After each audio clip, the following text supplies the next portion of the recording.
Spencer, based on the Railway series by Reverend W. Awdry. This is a story about Spencer, with his sleek-shaped silver paint. Spencer thinks that he is a very splendid engine indeed, but my engine showed him that when it comes to getting jobs done, it is hard work that really counts. One day, the Duke and Duchess came to Sodor for a visit. Gordon hoped that he would have the special job of showing the important visitors around the island. But to Gordon's disappointment, the Duke and Duchess brought their own engine with them. His name was Spencer, and he was the shiniest, sleekest engine that Gordon has ever seen. That afternoon, there was to be a party at Maron Station for the Duke and Duchess. "That's on the other side of Gordon's Hill," James told Spencer. "You'll need to take plenty of water," Gordon added helpfully. "I have plenty of water," wished Spencer, as he steamed out of the yard. But when Spencer reached Gordon's Hill, he began to struggle. The hill was long and steep. He puffed, he panted, he pulled with all his might, but Spencer had run out of steam. His driver had to phone for help. Back at the station master told Gordon, "The Fat Controller has a job for you. There's an engine stuck on the hill." Gordon set off at once. Gordon was surprised to find Spencer. "What's wrong?" he asked.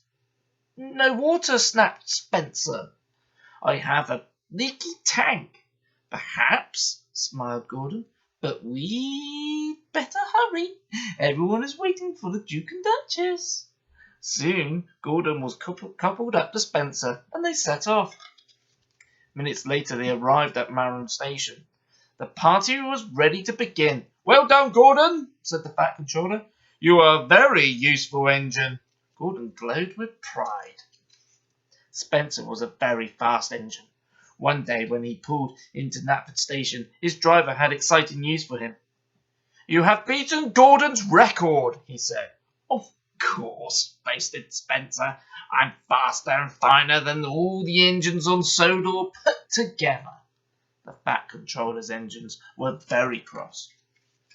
Spencer was talking to the Duke and Duchess to their summer house. The Fat Controller came to tell his engines that one of them was needed to carry their furniture. The engine saw the chance for a race. "Please, sir," said Thomas, "James and Gordon all together. May I go?" The Fat Controller told Edward to go instead. James and Gordon groaned. Ugh. Edward was an old engine, and not as strong and as fast as the others. "He'll lose the race and let the whole railway down," said James. Thomas and Percy were cross with James. Edward was their friend. "You can beat that big silver show-off any day," they told him. Slowly and steadily Edward set off. "We'll do my best, we'll do my best," he puffed. But Spencer quickly passed Edward. "I've won already," he boasted, with a whoosh as he went past. Edward came to the bottom of the steep hill. The furniture was very heavy and he felt tired, but Donald and Douglas were waiting at the junction. They had heard about the race. "Hurrah for Edward!" cried Donald. "He's the first-rate engine," added Douglas. This made Edward feel much better. He huffed and puffed, and soon he climbed to the top of the hill. He raced down the other side to catch up with Spencer. Spencer happily steamed along. Up ahead was a siding leading to the summer house, but the Duke wanted to take some photographs of the countryside. Spencer stopped, and the Duke set up his camera. Spencer closed his eyes. "Nothing to worry about," he said lazily. Before long, Spencer was fast asleep. When the Duke had finished taking photographs, Spencer's driver rang the bell. "Ding, ding, ding, ding, ding, ding, ding!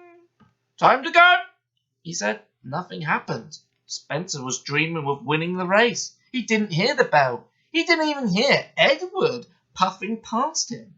Spencer's driver rang the bell again and again. Ding, ding, ding, ding, ding, ding! Finally, Spencer opened his eyes. He couldn't believe what he saw. Edward was heading towards the summer house. Nearly there, gasped the old engine.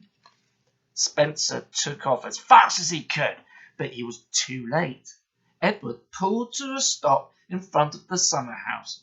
I've won! He gasped. I did it!